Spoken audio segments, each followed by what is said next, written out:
My name is Rakesh Bosle. I'm a pharmacy student. My question is, can you please explain the creation of universe and life on the basis of Islam? भाई साहब ने सवाल पूछा है कि can you explain the creation of the universe on the basis of Islam.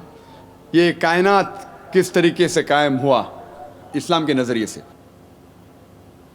आज science क्या कहती है, पहले वो तस्करा करूँगा मैं। साइंस कहती है कि कायनात कायम हुई बाय बिग बैंग।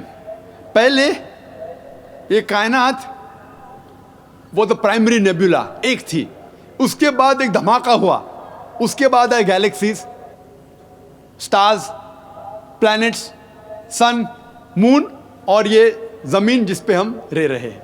इसे कहते हैं बिग बैंग। और इसके लिए नोबेल प्राइज मिला था कुछ साइंटिस्ट को 40-50 साल पहले। कुरान में इसका जिक्र है सूरह अल अंबिया में, सूरा नंबर 21 आयत नंबर 30 में।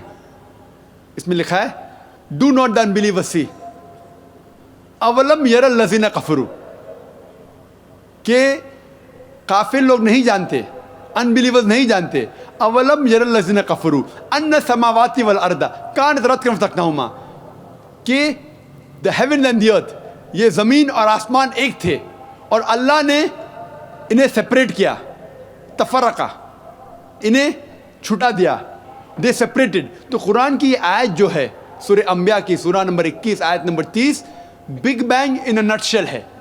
तो जिस तरीके से कुरान जिक्र करता है 1400 साल पहले, साइंस आज यानी कल बोल सकते, yesterday, 50 years back, 40 years back, 40 साल पहले, 50 साल पहले, आज साइंस मानती है किस तरीके से कायनात वजूद में है। और इसका जिक्र अल्हम्दुलिल्लाह कुरान में 1400 साल पहले है। मैंने एक तकरीर किया हूँ, Quran and modern science, conflict और कंसिलेशन, और उसमें डिटेल में साइंस के बारे में बात किया हूँ कि जो चीज़ साइंस आज जान रही है, कुरान में इसका जिक्र है 1400 साल पहले, क्योंकि Quran is far superior to science, क्योंकि कुरान का लेखक, ऑथर, इस ज़मीन को बनाने वाला है, वो हमसे, आपसे और हमसे और अच्छा जानता है।